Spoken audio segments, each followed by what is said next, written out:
Ladies and gentlemen, welcome to the first installment of SHOUTCraft Clan Wars, brought to you by MLG TV. My name is TotalBiscuit, and it's my absolute pleasure to be finally able to bring you this year-long series of team events. I've been wanting to do team stuff for a long time, but I haven't really either had the means or the ideas to make it good. Doing a team league is fairly easy. Doing something that's interesting, well, that's a different matter entirely, and I wanted to build something that was both sustainable and fun. And that's hopefully what Clan Wars is going to be all about. A year-long series of Pro League-style events. So you're using the Pro League lineup system. What does that mean? That means that the players are picked in advance, the map list is known in advance, and both player rosters are revealed simultaneously, and then they have a week to prepare for their opponent. It's a very interesting style, I think, that favors team depth as opposed to very strong star players. An all-kill format can be dominated by a single person. That's not possible within the Pro League format. Now, of course, we already have Pro League, but what we don't have in the Starcraft competitive community is a focus on non-WCS maps. Pro League has a few of its own. We wanted to have a lot more, and we have created a map pool which is entirely unique. No other tournament has used these maps before, with the exception of Neopolis Rap City, which was used, in fact, at the Red Bull Battlegrounds New York event, although it was repeatedly vetoed, as you might imagine, because players had very little experience on it. Outside of that, our maps are entirely unique and are created by talented community map makers. And that's going to provide a very unique set of challenges. The reason we wanted to do that was, one, because, frankly, we see enough of the existing map pool. We want to see something different. We wanted to make it more interesting for the audience. Secondly, we wanted to experiment with different ideas, the kind of things that you could never see in a mainstream tournament. And thirdly, we wanted to provide an arena for teams to show off their rosters without having to reveal their builds for WCS maps, meaning that it's possible to practice these maps and show unique builds without giving away information for forthcoming major tournaments. Of course, we must also thank the map makers that actually made this tournament possible. They have been creating maps for years, often with very little recognition, and I think now is the time for that to change. So here we are, folks, with Evil Geniuses versus Incredible Miracle, which will be an absolutely awesome clan war to start us off today, and the roster is looking phenomenal. As you can see on the screen right now, we have got some heavy hitters coming out from both teams. EG opening up really strong with their star player Jaedong, who will be going up against Yonghua, very strong Protoss player of Incredible Miracle. Yonghua is a player that's burned into my mind as the guy that all-killed Axiom Acer during GSTL Season 1 of 2013. Very, very talented guy indeed. And then we've got a bit of PvP on Fallen Dreams, Ruin versus Huck. That actually could go either way. Huck's PvP is very strong, so we'll see what he's prepared for this match. And then we've got our competitive 2v2. You generally don't see players of this caliber competing for points on a 2v2 map. This is what we're doing in Clan Wars. We're making this a little bit different. Squirtle and the new IM recruit Lucky versus Suppy and Xenocider. I have no idea where that's going. It's a 2v2. Nobody knows. This could actually be a great opportunity for EG to pick up an easy point. Then we have Trap, fantastic Code S Protoss, versus JYP, the former captain of EGTL in Pro League, who actually has a very good record in that matchup and is also a very consistent Team League performer. After that, we've got Bjol versus Suppy on Wrecking Ball, very appropriate map for Wrecking Bjol, I've got to say. Will Suppy be able to handle that matchup? It's a difficult thing to say.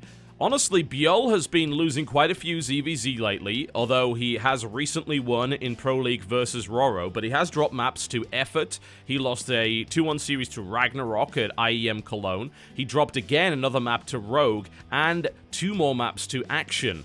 He had exceptional success at IEM Singapore, taking out Dongray Gu as well as Ian. He beat Su in the Season 3 Grand Finals for WCS.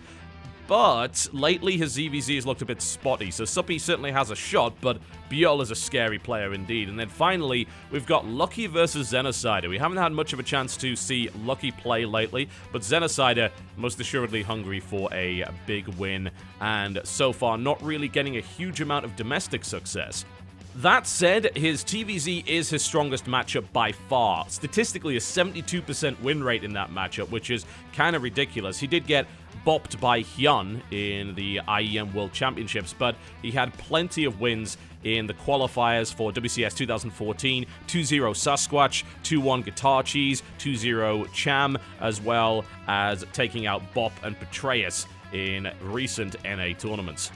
That said, we are talking about non-Korean players here, and Lucky may not be as strong as he once was, but he is certainly no pushover. Then, of course, if it gets to the ace match, New Pompeii will be the place for that, and we'll most likely see Jaedong again coming up against, well, it could be anyone in the IM lineup. It could even be someone that isn't listed here. Well, can EG actually carry it through to the ace match? Because on paper, it looks like IM have this one in the bag, but who's to say? If Jaedong gets off to a good start, I could very well see the momentum swinging in favor of the EG squad. I guess we will find out, folks. The first map is about to begin. Hyunghwa versus Jaedong on Neo Jungle Valley. And here we go. Ladies and gentlemen, welcome to Neo Jungle Valley and the first map in this Best of 7 Clan Wars series between Incredible Miracles Hyunghwa. He is in the blue trunks and he is playing Protoss to the northwest of this particular map versus his opponent to the northeast position. In the red trunks, playing Zerg, the tyrant himself, evil genius is Jaedong. Well, EG is starting off strong with this one, aren't they? Putting out a star player immediately, wanting to get an early point on the board. And can you blame them, frankly? IM's lineup is really scary. IM have a bit of a reputation for putting a lot of B-teamers and lesser players out during their Clan Wars series. This has happened in GSTL for years, you know, and team leagues, even Ace of Team Story Cup, SC2L, even the old IPTL. Not this time, though. And this is a lineup and a half. When you put out people like Hyunghwa, Trap, Byul, Squirtle, you're not messing around. Absolutely not. So, EG is saying to themselves, oh god, we've got to get the points wherever we can. And our best shot at getting the points is to get Jaedong out first, make sure that we can get an early point on the board, start to gain some momentum. Hope that JYP can pick it up, and that's pretty likely. You know, JYP's PvP is historically very good. He'll be going up against Trap, who, of course, is an extremely powerful Protoss, but I'd say JYP has a fair shot in that matchup. But outside of that, you've got to wonder. You really have to wonder whether or not EG actually has the roster to be able to take on someone like IM in a Pro League format. In something like All Kill, you can rely maybe on Jaedong to take a bunch of maps. You can't do that in Pro League format. You can bring Jaedong back as the ace, but that's assuming you get that far. So I have to imagine they're looking to pick up a point in the 2v2, get a point with JYP, a point with Jaedong, then force the ace match to allow them to use Jaedong again. If you were to look at the matchups, everything else kind of seems one-sided. Great foreign players, don't get me wrong, but against people of the caliber of Byul and Ruin, that's a bit of a difficult prospect. We'll see what happens. So, there's something I'm a little bit worried about when it comes to Jaedong, and that's the fact that for the past week, he's actually been in Cologne for IEM, which means that it's unlikely he's had much chance to practice this map, and Neo Jungle Valley, along with every other map in this map pool, is not used in other tournaments. This is only used in SHOUTCraft Clan Wars. And a lot of these maps are very strange, they're very unique. We basically took the idea of what Pro League started to do. They put some very strange maps in when they first started going on things like Arcturus. Very odd map. We're willing to do that. In fact, we're willing to do a lot of that because we think in Pro League format, you can actually have maps that are particularly favored to one race. That's okay. So, the question is, what's going on with Neo Jungle Valley? Well, it's these rocks that are the real biter when it comes to Neo Jungle Valley. You cannot scout by ground until these rocks are down. It is impossible. Absolutely impossible. Everything else is walled off. So this absolutely delays rush tactics. It makes early rushing almost impossible. So it's more likely that we're going to see macro-focused openers from our two players here. Not necessarily macro game, but macro-focused opener. We saw Nexus first from Hyunghwa, and now we see a Twilight Council. Now, I've got to say, on a map like this, it seems like Blink is more likely. You have several areas that you can blink over. The problem, of course, is being able to place your reinforcing pylon in a good position. That said, if Jaedong keeps working away at these rocks and then a large swell of units comes from this side, yeah, you could totally do some kind of 2-base all-in from this position. There's another Stalker coming out, and it looks like Jaedong is actually going to lose this Overlord. And this Overlord is the only method that Jaedong currently has of scouting. He cannot send Lings over there. It's impossible. These rocks are in the way. Now, Jaedong has gone for a very macro-focused opener. Incredibly late gas. Still no gas at 45 supply. Ridiculously late. Very, very greedy. And that makes sense when you think about it. You say, all right, okay, there's no way the opponent can get to me by ground. It's impossible. So why not take 3 hatcheries? Why not drone up hard? Why not take really late gas? Well, I think the reason for that is that Blink's on the way, and I expect, if we look at the, oh, there they are. It's going to say the gateway explosion here from Pyeonghwa. We saw a huge amount of money banked, and that's 5 gateways put down. 7 gate Blink Stalker on 2 bases. And bear in mind he opened up Nexus first. Again, a very economically focused opener, because he can totally get away with that. There's actually no reason to not go Nexus first unless you're going for some weird 1-base Stargate or something. Because there's no way the Zerg player can attack you. It just can't happen. Not on this map. As you will note, there's the set of rocks blocking off the center path, and there is no other path that you can take that doesn't involve rocks. There are some other paths that do have some rocks, but these rocks in the middle here, that's the primary attack path, and I'm a bit worried for Jaedong. He lost his Scouting Overlord, he didn't see the Twilight Council, which is extremely concerning. Blink's on the way. There are only 2 Zerglings. There's only 2 Zerglings. Jaedong's building more drones, he doesn't expect an attack coming right here. This is not going to go well for him. The speed is very, very late. Roach Warren is on the way down, but he's going for Lair. He's still building drones. He is building a macro hatchery. So, you know, he's going for a full-on macro game, but Yonghwa has no intention of letting that happen. He's going for a no upgrades Blink Stalker all-in, which is going to hit a lot faster than the very traditional +2. And I think Jaedong realizes he's worked some of the rocks down as well, so he's allowed this attack to go even quicker. And here we go. There's only 2 Zerglings on the map against 16 Blink Stalkers. 30 Zerglings being built immediately. Speed is not done yet. I have a feeling Jaedong got a little bit greedy. Can't trust the Protoss, especially not on a map like this. And Jaedong is going to take some fire here, an awful lot of it.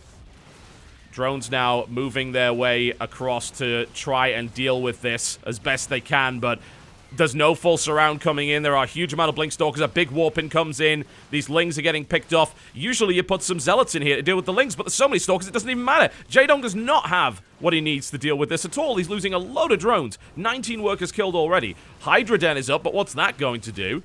Nowhere near enough economy here from Jaedong, having lost so many drones to even think about getting any Hydralisks out in large numbers. Some Roaches and Hydras being added on, but there's a Zealot warp, and I think this has got to be the nail in the coffin here for Jaedong. 20 Blink Stalkers, 7 Zealots versus 4 Roaches and 6 Lings.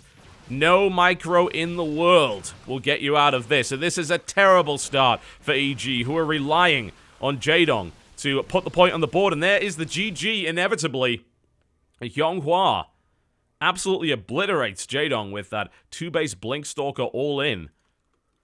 And it does look like Yonghwa practiced a build on this map, and I don't think Jaedong had the chance to do it. It didn't look like it. He had an idea for the map, saying, hey, I'm protected by ground, so that means that I can macro hard. And that's true unless your opponent is going to go for a Nexus first into 7-gate, 2-base Blink Stalker all-in, which absolutely did the job here against Jaedong, and that puts EG in a really bad spot. They needed that momentum, and now, of course, they have to rely on players like Huck, like Suppy, like Xenocider, and JYP to pick their points up against a very strong IM lineup. This is looking grim for EG. Let's see if they can pull it back. We'll find out after the break, folks. You're watching SHOUTCraft Clan Wars, Evil Geniuses versus Incredible Miracle. Don't go anywhere. Well, ladies and gentlemen, welcome back to SHOUTCraft Clan Wars, and as you can see, we've already got IM up 1 game, and that puts EG in a really tough position, who are hoping to get that early lead with their star player Jaedong. who honestly was extremely late on his speed, got very, very greedy with the drones, and was punished with a 2-base 7-gate blink all-in from Pyonghua, which leaves Evil Geniuses down 1 game in this best of 7 Clan Wars series. You can see the lineup on the screen right now. It's all predetermined. We've got Huck versus Ruin coming in on Fallen Dreams.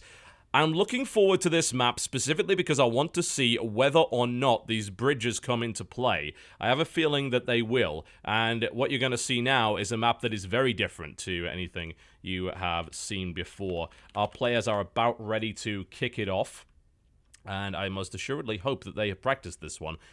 Because if they haven't, then they're going to be in a lot of trouble, what can I say?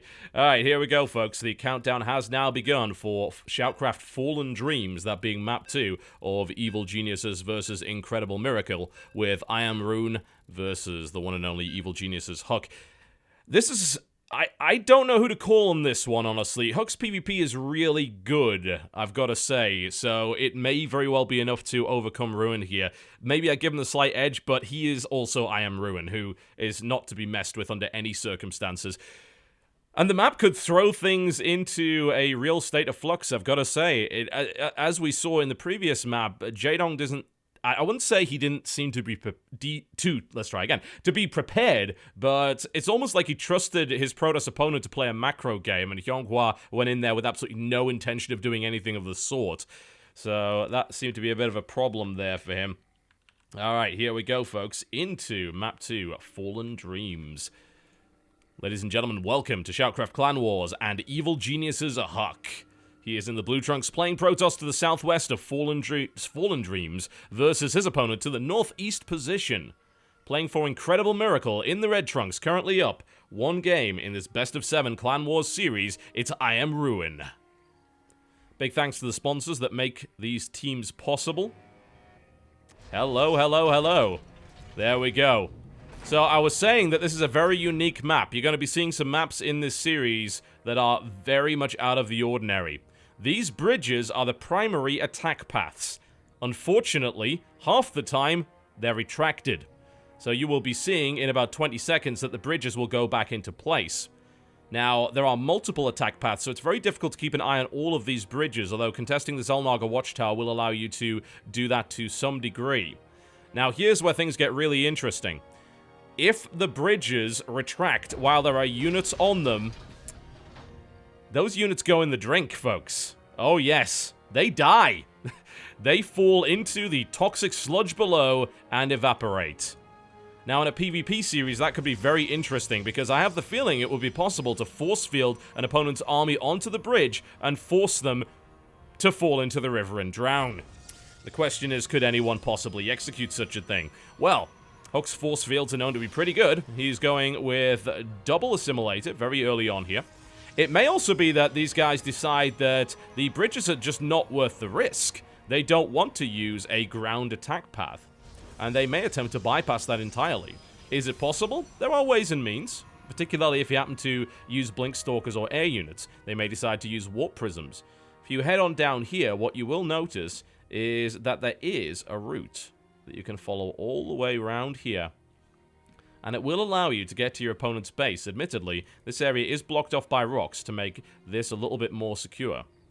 It is possible, and it also allows you to avoid the one and only Xel'Naga Watchtower in the center of the map. However, the question is, will anyone want to take it? Because it's a very long attack path. Very long indeed. You will also note that this Xel'Naga Tower is not enough to cover all the bridges. That's deliberate. It only covers the center bridge. So holding on to that might be important, but it is not a game winner. Ruin with the scout coming in right here.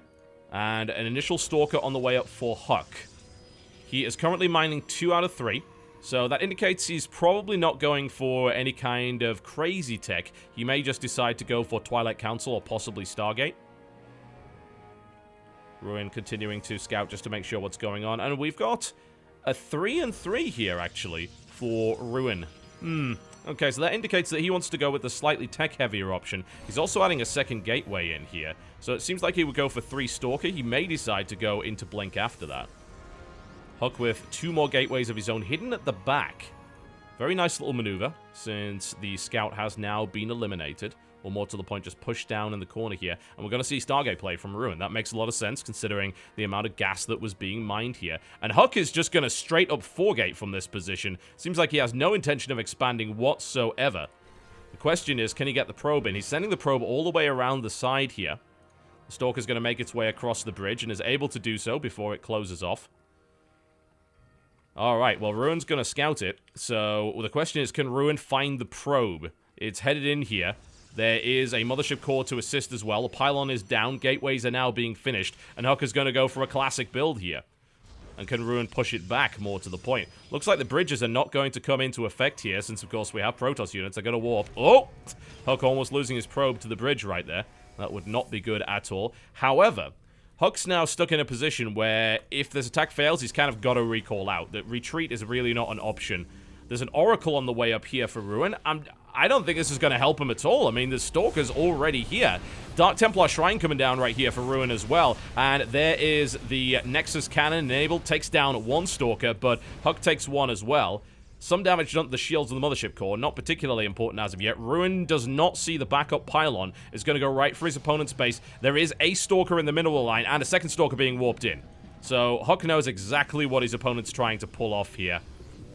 He did actually scout the Stargate, so he knows, he absolutely knows. There's an attempted warp in the Proxy Dark Shrine down to the southeast position here from Ruin. So he does have a follow-up. Here comes the Oracle. It's going to try and do as much damage as possible, and it is doing some, and it's going to try and pull out of there. In the meantime, Huck is going to go in for this once again, targeting down the gateways, attempting to bring down the pylon.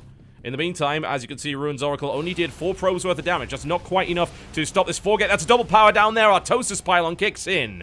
That is not good at all here for Ruin. Huck continuing to pressure as much as he can. Probes have been pulled off the line here, and Ruin is desperately trying to defend. He's looking to kind of get the Dark Shrine up. Here's the problem. Huck is dancing. This might be a mistake. Oh, all the other gateways are powered down. No, there's one gateway. He will be able to warp a Dark Templar into the middle of this fight. Huck is dancing, but he doesn't know what's coming. Ruin could warp in a DT here. He's attempting to do just that. There is no detection right here for Huck whatsoever. And now the DT is in. And suddenly, Hero Dark Templar coming in to try and save Ruin's life. But I don't think it's going to be enough. Only one DT with those other gateways powered down. I don't think it's going to be enough. All the probes are going to die. Another gateway gets shut down. Down goes a Mothership Core. Nice snipe there by Ruin. And this DT is doing the best it can. Takes out 4 Stalkers. But it's 14 probes versus 1 here. And Huck may have danced a little bit prematurely, but he did enough economic damage to make that work. He's going to shut down all the gateways. That DT is still working away, and Ruin GG's. And there's the equalizer. 1 apiece here. EG picks up a win. Nice play there by Huck. Classic play. And a good way of dealing with that map, honestly. Hey, the bridges might be a problem, so let's bypass them entirely. Let's set up and just go for a 1-base, 4-gate all-in. Simple as that. Nice move with the Dark Templar there from Ruin, but it wasn't quite enough. Just if it had been a little bit quicker, then we might have seen that make the difference. If those 2 gateways hadn't been powered down, imagine if 3 Dark Templar had been warped in there. There would have been the possibility of a comeback. They could have maybe got across the map, done some damage before detection was available there for Huck. I mean, that was completely all in from him, so it may have been a possibility. However, as it stands, that is 1 apiece here in this Best of 7 Clan Wars series. Now, folks, we're going to be going into the 2v2. Oh, yes. 2v2. It's going to be on the Korean server. Squirtle and Lucky versus Suppy and Xenocider. I'm going to switch over to that. There will be a brief break as we do that. And we'll be right back with the next game in this Clan Wars series between Evil Geniuses and Incredible Miracle. Alright, ladies and gentlemen, welcome back to SHOUTCraft Clan Wars. My apologies, since it was slightly longer break than we anticipated. We were just trying to get Xenocider and Suppy onto the right server. They are here now. 2v2 time, folks. Last time you've seen that in competitive play was probably a very long time ago indeed. Oh, yes. Shall we begin? It's going to be Lucky and Squirtle versus Xenocider and Suppy, who have gone out of their way to confuse me by using the opposite accounts. I hate them so much already.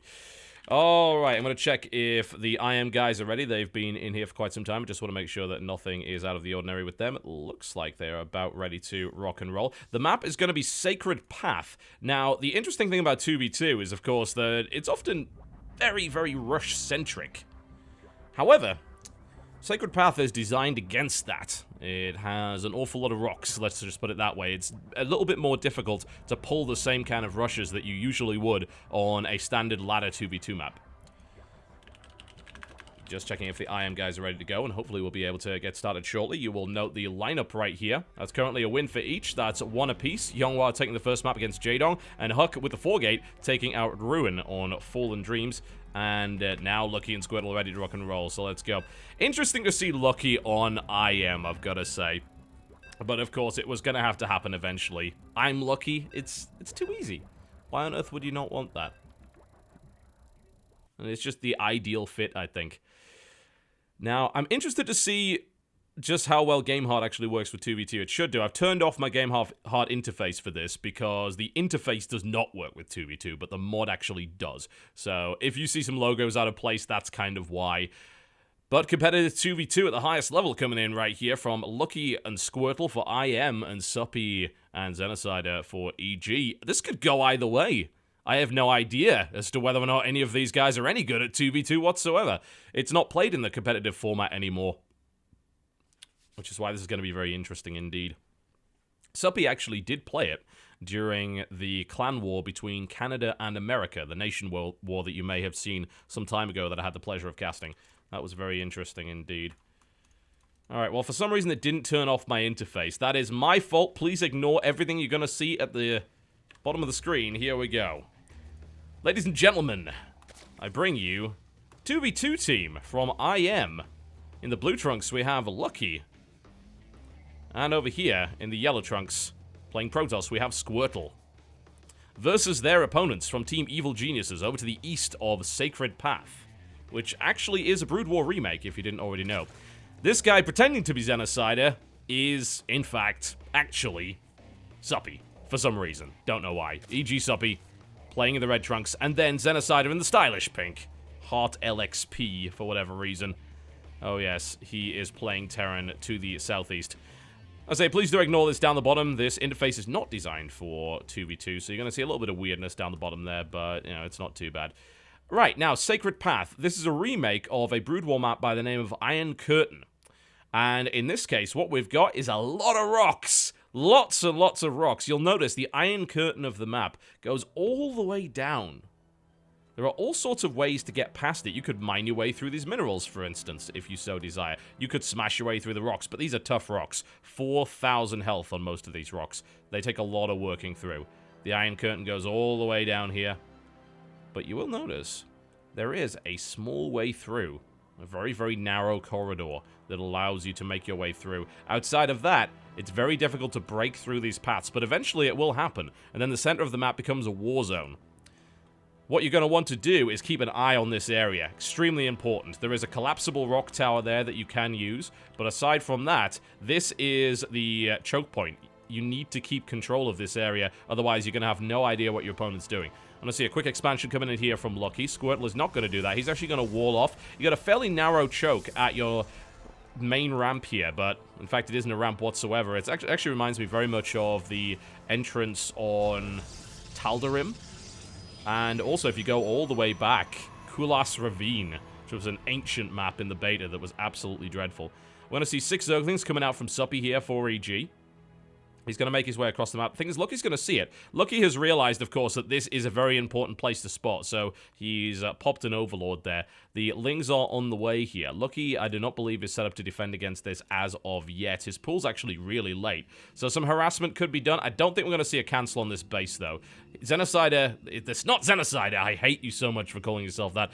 Suppy knows that he can't cancel that base, so he's going to go straight for the drone line and do as much damage as possible. And he should be able to get some significant damage done. He picks off a drone, then decides to get out. So he sees the spawning pool up. I'm not sure if he saw it spawning or if he saw it already available, so he didn't know quite how much time he had there.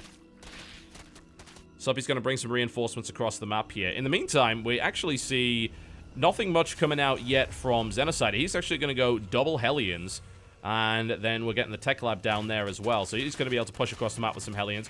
Link's trying to defend this expansion. It's not happening, and Squirtle's in no position to reinforce here. I think this is going to go down by the looks of it. Suppy's going to pick this base off nice and easily. More Lings on the way up. Suppy's just going all all in on one base here. And he actually forces the cancel. Very nicely done. That doesn't kill Lucky, but that's what it was supposed to do. It was supposed to kill that base there. More Lings flooding in. Squirtle is going to have to try and help here, but I don't see a way for him to do it without his Mothership Core. He could send his Mothership Core across there and start picking off Lings fairly slowly, but as it stands, that's a lot of Speedlings here for Suppy. He's sitting on 28, and Hellions are being brought in as well. That's a big army, and Squirtle is doing nothing to help. He's got an Oracle out.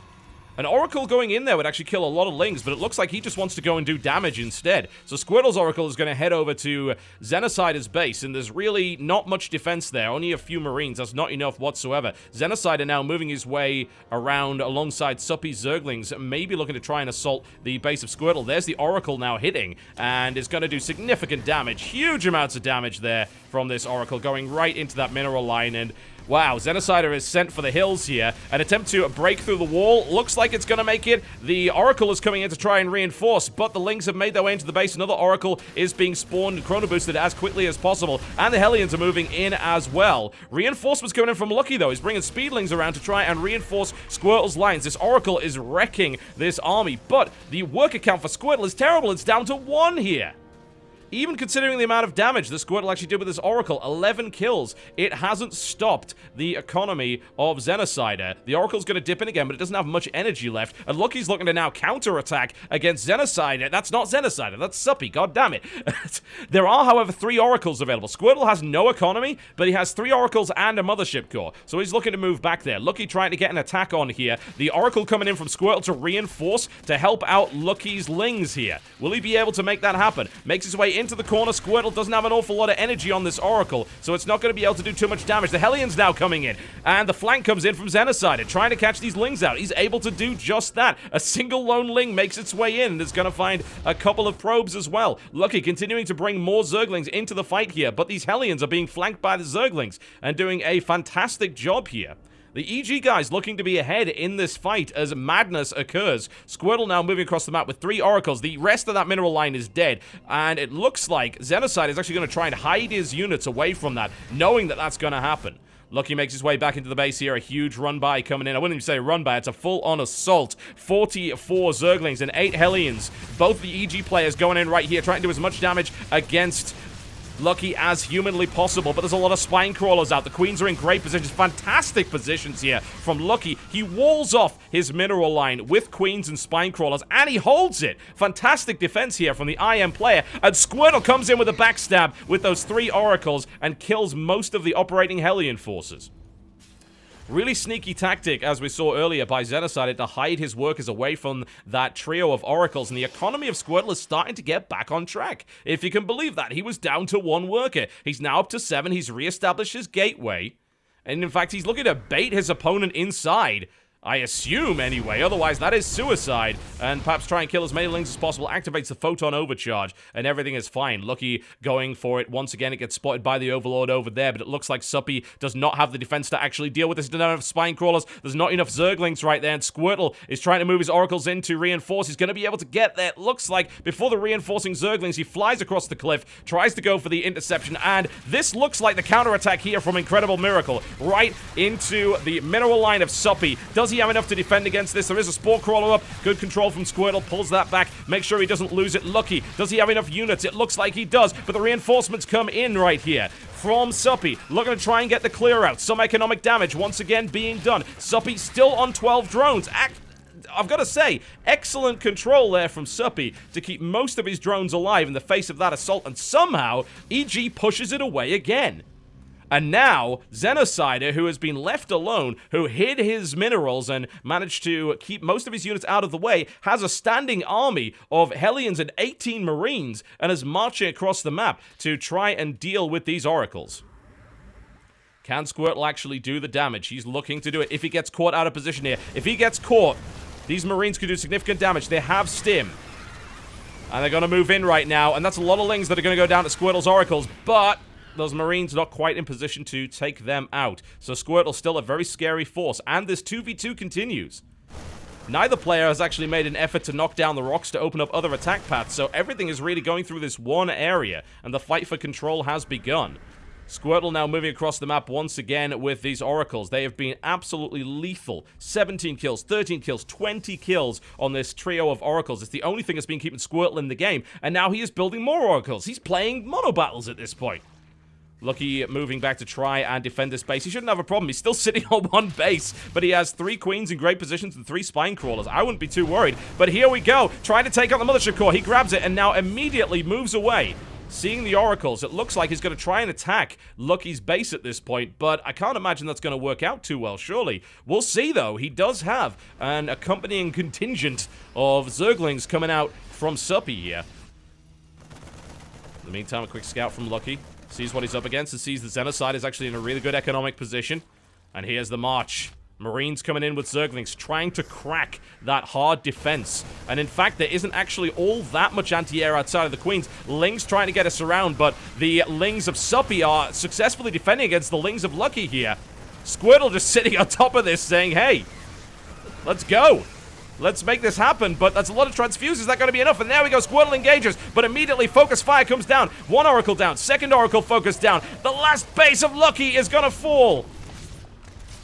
It's gone. Lucky has no mining bases at this point.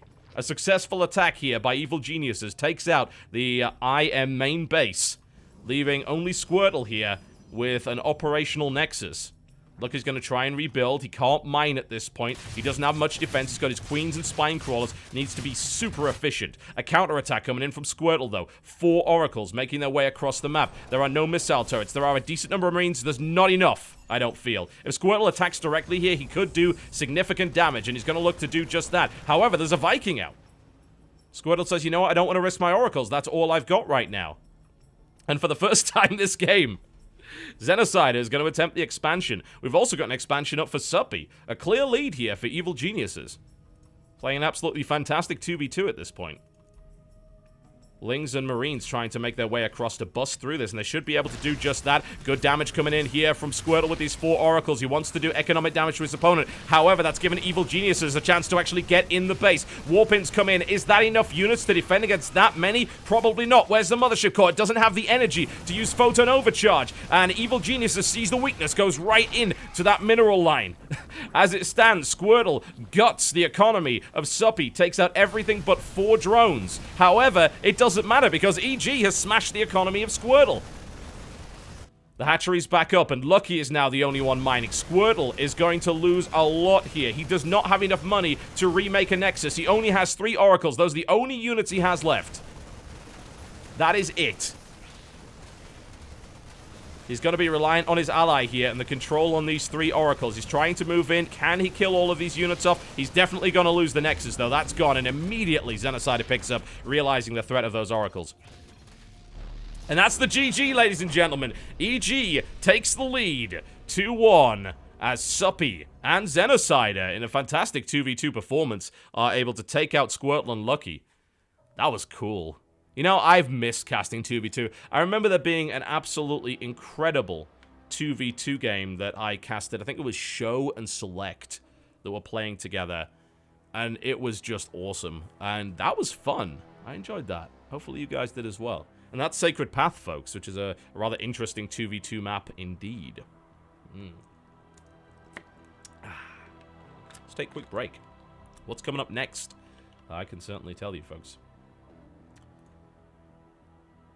With EG currently leading in perhaps a position that most people did not expect, we go to Game 4.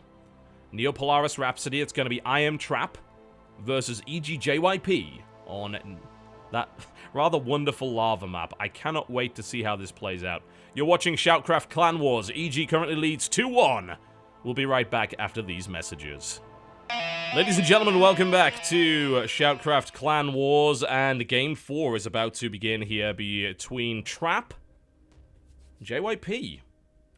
Bit of a PvP once again on Neopolis Rap City, which I think is a map that you should be more familiar with, mostly because it was used at least once in the wonderful event that was Red Bull Battlegrounds New York.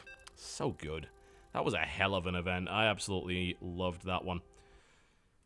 But here we go, Neopolis Rap City, or New Polaris Rap City. I believe it's called both, actually. The mapmaker told us it was Neopolis Rap City, but it's actually called New Polaris Rap City, at least on the Korean server. But PvP on this map, with that lava, could be very interesting. It could be very risky to try and put a proxy pylon down if it's just going to get destroyed by the lava, so I think you're going to have to be perhaps just a little bit careful. Alright, folks, here we go. And IM's got a little bit of catching up to do, because it turns out evil geniuses are actually ahead, which is perhaps something that some people wouldn't necessarily have expected. To the northwest position, in the red trunks, playing Protoss, it is EGJYP versus his opponent to the southeast position. In the blue trunks playing Protoss, it is Trap. Trap, of course, an ex-STX player. Very, very good ex-STX player. That's actually quite hard to say, as it turns out. Now, if you don't know anything about this map, the biggest feature is rising lava, which will happen every 4 minutes. And that lava will cover a significant portion of the map. Basically, everything in the center is going to get engulfed in lava, and it will be destroyed.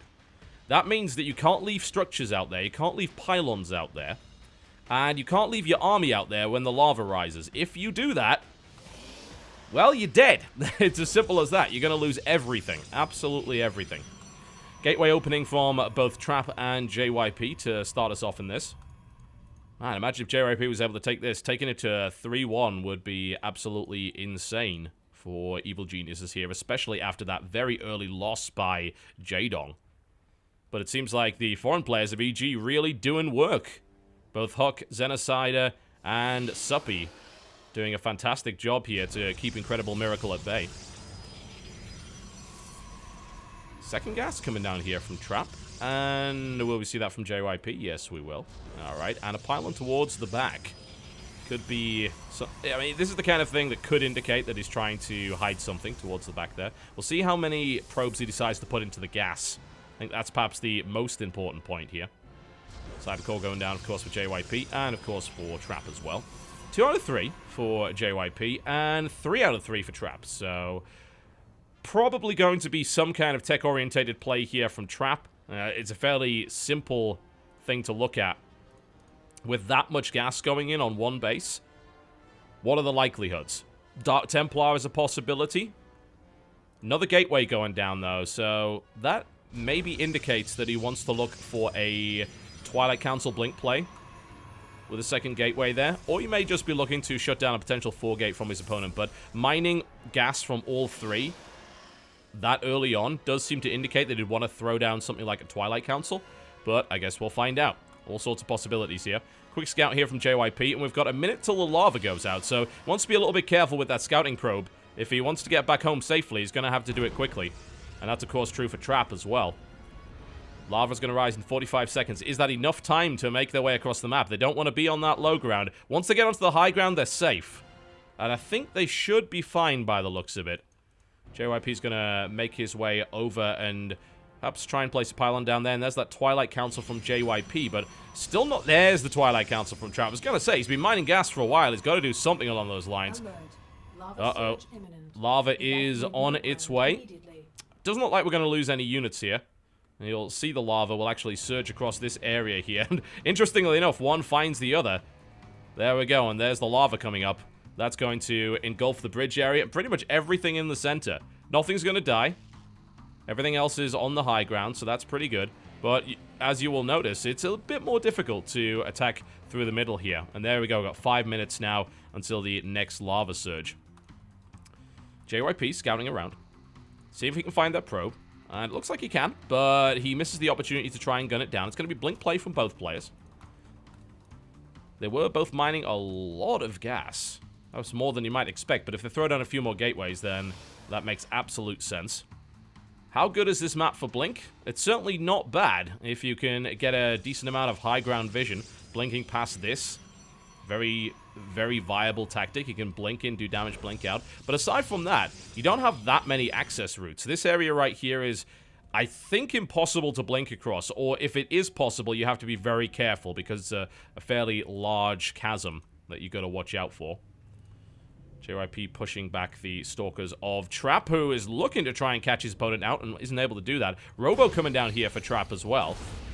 Use a little bit of that extra gas. And wow, will JYP have to recall here? He will. I'm actually surprised that JYP decided to go so far into that. And we see a cancellation of the Robo facility and an extra gateway being added on here for Trap instead. So he's saying, you know what, actually, I'm not going to do that. Puts the Robo down in vision of JYP. So the question is, I suppose, if he intended to go Robo, if he was just trying to fake it out. One or the other, though, JYP is starting to build up his Stalker army. He has a very slight lead. Mothership Core has been moved across the map, and JYP going in there without his Mothership Core. That's quite surprising. He was forced to recall it out. There's the Time Warp, an immediate blink out there.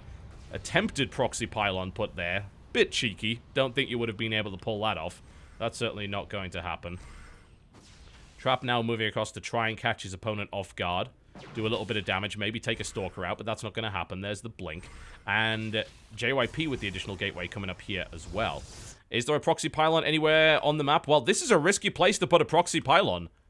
And I think he's just realized that you can't really put it there because it will be killed by the lava. However, do you really want to try and put it here? It's a little bit more risky. It's very, very difficult to keep that proxy pylon up, as we saw. JYP attempted that and wasn't able to do it. He's now got a more distant proxy pylon.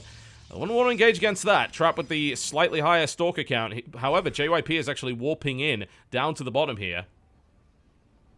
Southwestern is now moving across. Trap looking for the aggression. He's going to get that pylon up as well, so that's going to be a big 4-gate warp in here on one base with the Blink Stalkers. However, he is going to get backstabbed, as you can see here.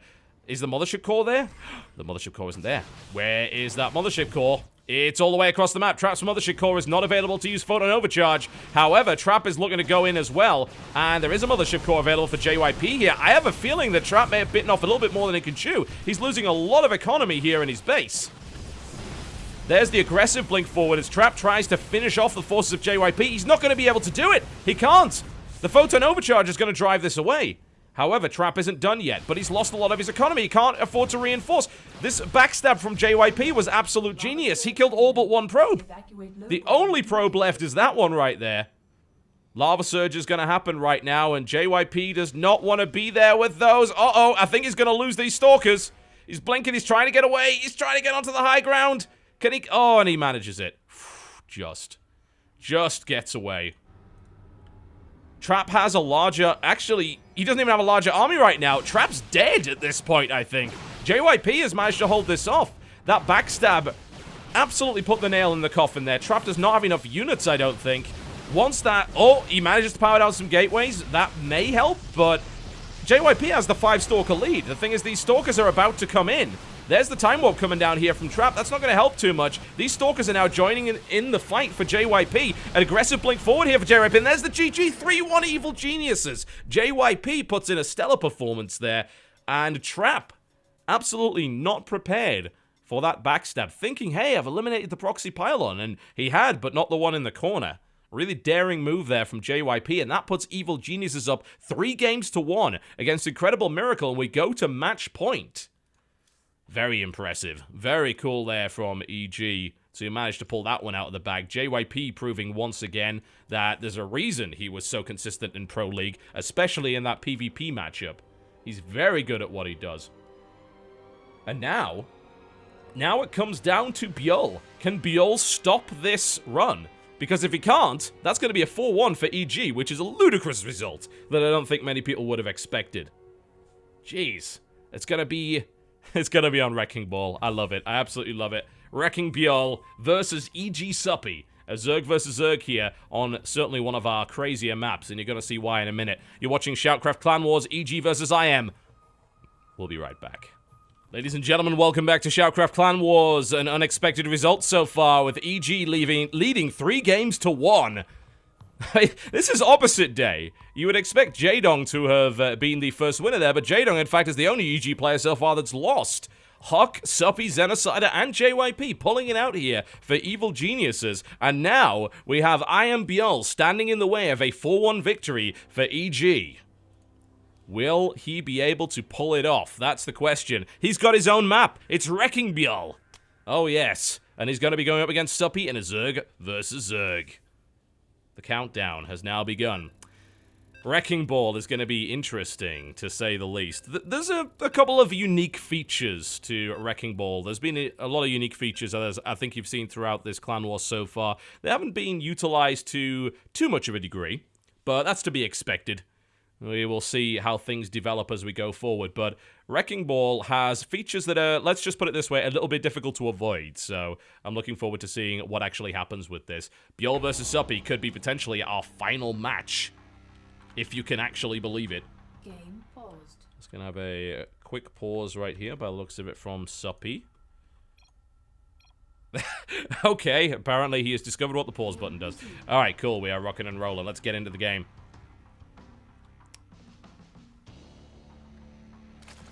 Nope, that is not the right button. Oh, my hotkeys are broken. Okay, great. Lovely. Well, let's do it that way. Ladies and gentlemen, welcome to Wrecking Ball. It's my pleasure to bring you I am Bjol. He is in the Blue Trunks playing Zerg to the north versus his opponent to the south position.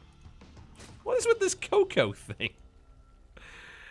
Oh, man, is that... Oh, that's a Conan O'Brien reference. Wow. I'm pretty sure he's not actually on Team Coco, and I'm not sure we can legally show that. Regardless, we have Evil Genius's Suppy in the Red Trunks playing Zerg.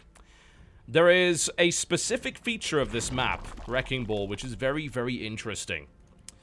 And that feature is something you can't actually see right now, but you will be able to see if anything goes to scout it. These podiums right here are full of neutral missile turrets. They will appear once they've been scouted. You'll even notice there are actually some neutral add-ons on this map, which actually give you the ability to pull off some very, very crazy stuff. If you happen to be playing Terran. As Zerg, you've got to be extremely careful, because usually you might end up sending a Overlord over here. If you do that, the neutral missile turrets, which I promise are there, guys. I'm not making this up. There are neutral missile turrets here. And you might see them at some point during this game. You will only see them once they get scouted. That will absolutely annihilate an Overlord. Or indeed anything else. It actually makes Mutalisk play a little bit difficult as well. So, it's a bit of a challenging map, to say the least. It is possible to destroy the turrets, but it takes a little bit of work. And you will also notice those turrets kind of protect this area right here. They make it fairly safe, actually, from attack, and quite easy to defend. It's worth bearing in mind. Alright, well, we're seeing hatchery and extractors, as well as spawning pools, identical timings here for both Zerg players. Suppy's pretty good at ZVZ. I can't remember the last time I've seen Bjol play that match. Pretty sure he played it in WCS America and did pretty well at it as well, so it may very well do the job. But Suppy is looking to close this out for his team. If he got that, I mean, that is an upset. There's not even a question about that.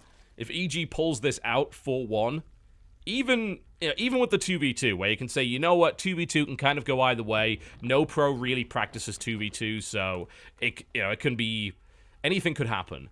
Even then, that's still 3 1v1 maps taken by EG after Jaedong lost. You know, that's unlikely in anyone's head. If you wanted to take a bet with me, that would not be a bet that I would take. Not under any circumstances. I absolutely wouldn't do it. There's also a couple of risks as well in ZVZ with these neutral missile turrets, because if you're going to scout with your Overlord, you better be careful as to where you send it. You can't send it over here. You'd think this would be a safe place? No. No, it isn't. The turrets will kill it. Uh-oh. Bjol might actually find these turrets over here. There we go. I told you, I wasn't making it up. Neutral missile turrets. You can see them right there. Bjol actually cannot move any further than that. If he attempts to go in that direction, the turrets will shoot him down. And they are indiscriminate. They will kill anything. They're pretty standard missile turrets. They don't do anything else. But I wouldn't want to go anywhere near them. And Bjol stops short, as you can see. A couple of links making their way in here for Bjol. They're going to see the Baneling nest at the front here. The question is, who is going to get aggressive? Bjol actually hasn't built a Baneling nest yet. At all. He is adding on additional queens. So it looks like it's going to have to be Suppy that gets aggressive here. Bjol has no capability. Speed is on the way up for Suppy. Bjol hasn't started it. Which is an interesting decision. These couple of lings are actually going to... Oh, no! Oh, dear. The Overlord, trying to escape, runs into the missile turrets and dies. Yep. You can't leave an Overlord around there. That's actually an interesting feature of the map. You can't do your usual scouting patterns here, because if you do, you will lose your Overlords. So you gotta watch out for that. I'm interested to see where this game goes and what strategies are employed, because the usual Mutalisk switch maybe not such a good idea. Biola's gonna go with a Queen-heavy Roach style for defense, and Suppy is gonna be the aggressive one. He's adding on a second gas. He's now building Zerglings. Let's see if he decides to build any more drones. I can't imagine that he will. But Biol's already pretty well prepared for this. Spinecrawler, 3 Queen Wall, Roach Warren, and Evo Chamber at the front here. I have to wonder if Suppy will even try this. But he is. He's going more Lings. He's gonna have to do it. Biola's already ahead. Tech-wise, he's going up to Lair here. And he's trying to hold with Roaches, and he should be able to make that happen. I'm still kind of surprised that Suppy is building units. He may even decide to wait for Biol to try and push out, but Biol's not going to do that. Biol has a tech advantage. Biol is working on Lair. He's got another Evo Chamber going up. He's going for +1 Zerg missile attacks. He has a bunch of Queens. It's going to be very difficult for Suppy to break this unless mistakes are made here from Biol. I don't know how likely that is. Ling's coming around. Uh-oh. Oh, whoa, whoa, whoa, whoa. Where are those Queens? Where are the Queens? The Queens are out of position. Oh, this is risky. They've gone to try and kill an Overlord. It looks like this might be a magnet. Suppy's going to try and catch the Queens out. Full surround. Full surround here from Suppy. 1 Queen dies. 2nd Queen is going to die as well. The wall is breached. I don't believe it. Biol with a massive blunder here on Wrecking Ball. And suddenly, Suppy swarms in. There's no defense. Roaches are on the way. The Spinecrawler goes down. The Queen is dead. The natural has been completely ravaged here. Banelings being morphed in the natural of Biol. Unbelievable. I cannot believe that Biol did that. He was baited out, a classic Destiny tactic. Suppy sends in the Overlord. The Queens go in. They open up. And suddenly, out of nowhere, Suppy swarms in with 57 Speedlings. Banelings now coming in as well. Banelings making their way into the mineral line. This is going to be a 4-1. This is going to be a 4-1. Biol's not going to be able to hold this, surely. The Banelings trying to find their way in. Biol desperately trying to micro against all of these ridiculous numbers of Lings. Baneling trying desperately to do something useful. Is not managing to do that right now. Lings surround the Roaches and kill them off. GG, ladies and gentlemen. And EG wins 4 games to 1. 4 games to 1. Ridiculously unexpected result, I think, for most players. Biol making a ridiculous blunder. And I know that's an overused, that is absolutely an overused term, but that was, oh man. That was a blunder and a half. I'm shocked. I expected EG to be competitive in this matchup. I did. I expected them to do well. I didn't expect them to do that well. We're going to have an interview, I think, here with the man that pulled it out here for EG. Ladies and gentlemen, Evil Genius's Suppy is on the line with me. Congratulations. Thanks. Wow, that was perhaps, for a lot of people, a very unexpected result. Did you expect 4-1 in this matchup? I thought, I actually was pretty confident we'd win at least 2 matches. But I thought it was going to be something where it'd come down to like the ace match or something. I did not think we were going to close it out this quickly, so I'm very happy with and pleasantly surprised with this result. Now, you started building a lot of Zerglings, and Biol was set up for the defense, right? He was building Roaches, he had the wall off at the front, he had 3 Queens at the front as well, he set up a Spinecrawler, he was going Lair, +1, he was building Roaches, and yet, he opens up his door to chase an Overlord. Was that deliberate from you, or did you just take an opportunity when you saw it? So the first thing I noticed, there's like a couple reasons where I chose to do that strategy. Originally, I was hoping he was going to go gasless, and I had a build planned out for that, but he actually ended up going gas pretty quickly, so I couldn't do that. But then I realized his Overlord wasn't watching both pathways out of the main, and I scouted with 2 Lings and saw he was starting to do the Evo Chamber wall off with Roach Warren, and he had a lot of Queens. So this was kind of an accident, but I left my Overlord a little bit close, and he was able to see it, right? So it kind of acted as bait for him to come out. And as soon as I saw that, I was already running halfway across the map. I was going to make some like Banelings or something, break the Queen wall. But yeah, after catching those Queens off guard, I knew I was going to have a much higher chance of being able to kill him with that build. And thankfully, just scouting with the 2 Lings, noticing his Overlord was out of position, he didn't have any information that my all-in was coming. Now, I've got to ask, how much did you guys actually prepare for this? Because this being the first clan war on brand new maps, we didn't really know what was going to happen. We had no idea what builds were going to come out. We didn't even have a clue whether or not any of the players would have come up with anything specific. How much preparation did you put into Wrecking Ball? Wrecking Ball, I played a couple games. I didn't go into super extensive preparation. What really we prepared a lot for was me and Zeno played a ton on the 2v2 map. And we played a ton with some of the best North American 2v2 people who gave us all the strategies and all the things we would need to look out for. So we played a lot of games on that. Huge shout out to them. It's like Knight, Kaio, Chronic Gaming, Flores. A lot of those guys helped us out. That was a very impressive showing in the 2v2, I've got to say. You guys, it looked like you knew what you were doing.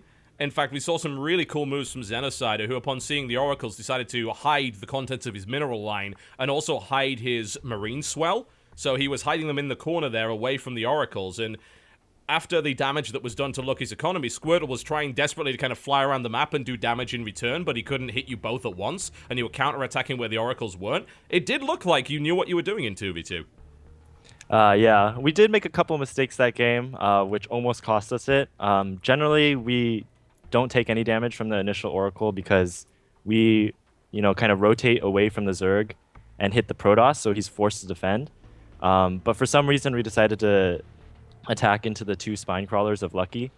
So usually we try and hit the Protoss there. That's why that Oracle was able to get there so quickly and deal quite a bit of damage economically to Xenocider. But yeah, thankfully, as you said, he was able to hide most of his SCVs, so they weren't able to kill them.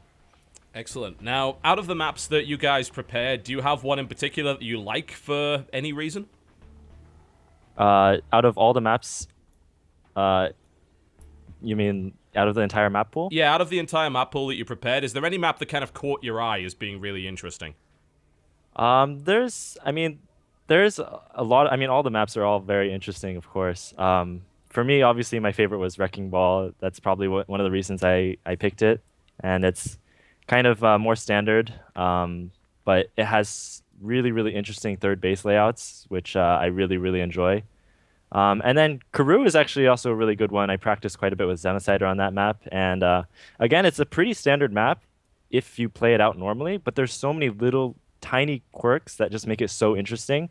So I'm really excited to see that map played as well. And all the other maps obviously have their crazy mechanics, which have the potential to make something really cool happen. So it's going to be interesting to see if that will happen in these Clan Wars. Yeah, definitely agree. So be honest, in your practice, have you accidentally run an Overlord into the missile turret wall on Wrecking Ball? No, I haven't. But I knew if I shot his Overlord, it would run into the missile turret. Yeah, I watched that. It's like, oh, that's not a safe place to put that Overlord, Bjorn. I hope you know what's there. And it suddenly runs into the wall. Yeah, I didn't even expect it to die so quickly. It like moved. I hit it twice, and then all of a sudden, it just exploded. Evaporated. Yeah, there's 6 turrets in that line, so you cannot get anywhere near that. At least not without a sizable air force to try and take that out. Well, congratulations, Suppy. You guys put on a fantastic performance today, beating IM 4-1 in this first clan war. That is what many people did not expect, and you guys really pulled it out in fine style, and strangely enough, the only person to lose was actually your star player, Jadong, so I guess the day really is opposite day. Yeah, look out, guys. EG's coming. Indeed they are. Suppy, thank you very much for talking to us. Congratulations on your win. Thanks. There you go, folks. Our first clan war here on MLG TV. 4-1, the victory for Evil Geniuses over Incredible Miracle. A very, very unexpected result indeed. And for those of you who are wondering, by the way, as to which servers we played them on, all but one game was actually played on Korea.